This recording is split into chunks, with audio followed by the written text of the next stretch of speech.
गौरी की शादी एक बड़े घर के लड़के यानी कि राजेश के साथ होती है। राजेश की 4 बहनें हैं और सभी अपने भाई पर जान छिड़कती है। अरे पापा, ये राजेश के लिए कैसी छोटी सी हिट की लड़की ब्याह लाए आप? हम लोगों का भाई तो राजकुमार है, उसके लिए तो कोई राजकुमारी होनी चाहिए थी। गौरी को ननद की बात बुरी लगती है और वो रोने लगती है।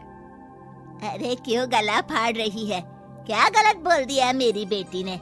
एकलौता बेटा है हमारा, समझी?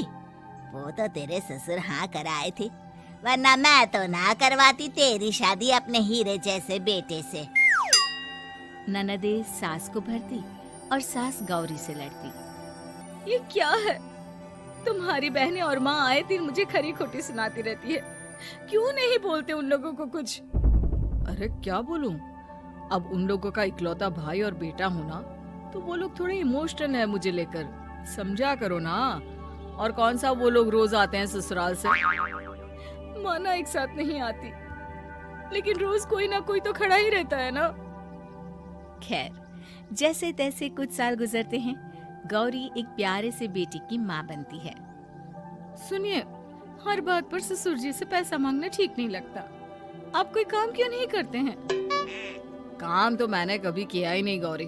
पापा के पास इतना पैसा है कि मुझे जरूरत ही नहीं पड़ी। लेकिन कहते हैं ना, हर दिन एक सा नहीं होता। गौरी के ससुर की मृत्यु हो जाती है और घर में गरीबी छा जाती है। गौरी ननद को फोन करती है। दीदी, अब जीजा जी को बोलकर इन्हें कहीं नौकरी दिलवा दो ना। घर चलाना मुश्किल हो रहा है। माँ जी की भी तबीयत खराब रहती है। दवाई का खर्चा और मुन्ने की पढ़ाई का खर्चा काफी है। कुछ मदद मिल जाएगी दीदी।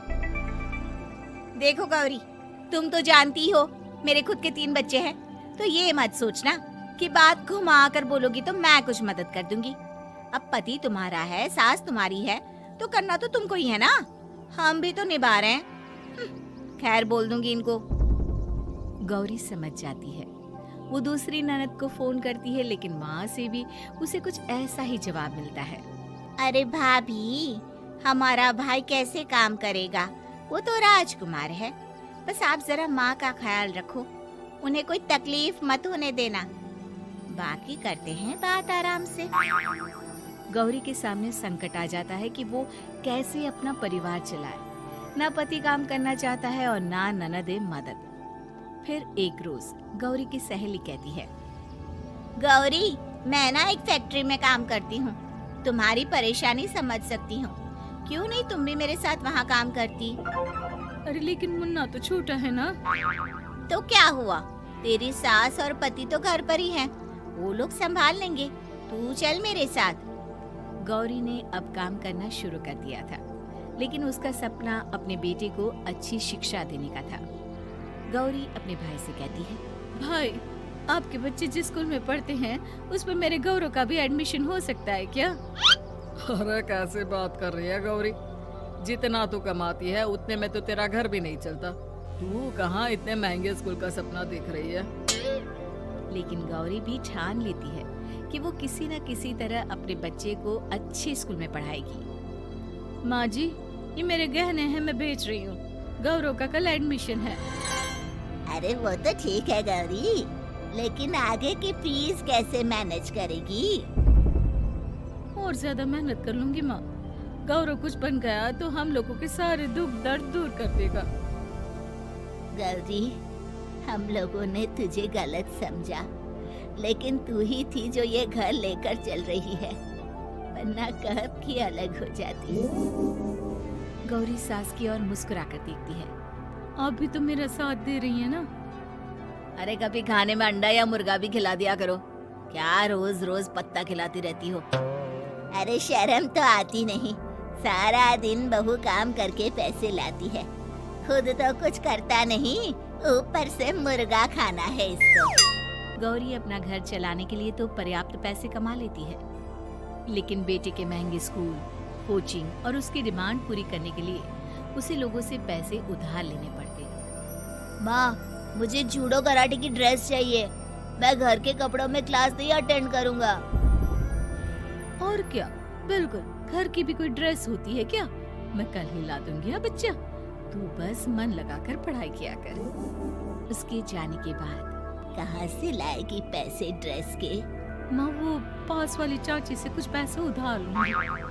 अरे सभी से तो उधार ले चुकी है तू। कर्जा इतना चढ़ा लिया है कि पूरा जीवन भी कमाएगी तो उतार नहीं पाएगी। पर माँ जी, गौरव कुछ बन जाए तो मुझे कमाने की क्या जरूरत, फिर तो मैं बस रानी बनकर राज करूंगी।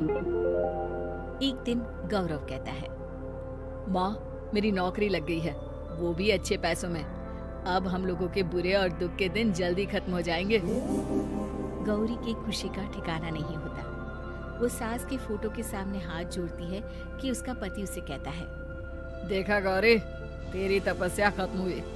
इतने सालों से जो तू फैक्ट्री में नौकरी कर रही है, अब तू आराम कर सकती है। अरे नहीं नहीं, अभी तो नौकरी लगी है, कुछ दिन कुछ पैसे कमा तो लेने दो। कुछ महीनों बाद गौरी की ननद गौरव के लिए रिश्ता लेकर आती है। अरे भाभी, वो मैं ना रिश्ता लेकर आई थी गौरव के लिए, सुना अच्छा कमा रहा है, क्यों? देखा मेरी बहन कितनी अच्छी है, कितना सोचती है हम लोगों के लिए। गौरी कुछ नहीं कहती, लेकिन उसका मन नहीं होता है कि वो बेटी की शादी इतनी जल्दी कर दे। हाँ वो तो ठीक है, लेकिन अभी कुछ कर्जा है जिसे उतारना है। तो क्या हो गया, शादी के बाद भी उतार लेगा। कम से कम एक लड़की आ जाएगी तो आराम रहेगा। गौरी लोगों के प्रेशर में आकर बेटी की शादी कर देती है और शादी के बाद एक दिन जब अपनी फैक्ट्री में जाती है, मैनेजर साहब, कैसे इस फैक्ट्री में 22 साल काम कर लिया पता ही नहीं चला। अब तो बेटा सेटल हो चुका है, नौकरी की जरूरत नहीं है। लेकिन आप सभी का शुक्रिया। गौरी बहन, बहुत मेहनत की तुमने जीवन में, अब भगवान कोई मुश्किल ना दे। गौरी घर आती है, लेकिन दरवाजे के बाहर से ही उसे बहू और बेटे की आवाज सुनाई देती है।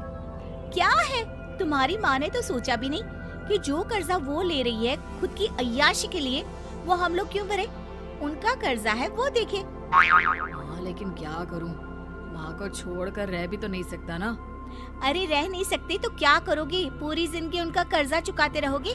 कल को हमारी भी फैमिली बढ़ेगी, कैसे मैनेज करेंगे? मैं नहीं जानती, साफ साफ बोल दो पैसे नहीं है फालतू के। जिसका कर्जा है वही निपटाए। गौरी बेटे बहू की बात सुनकर स्तब्ध रह जाती है और अंदर न आकर वहाँ से सीधे फैक्ट्री जाती है। मैनेजर साहब, मैं सोच रही थी कि इतनी जल्दी नौकरी नहीं छोड़नी चाहिए, जब तक हिम्मत है तो कर लेते हैं।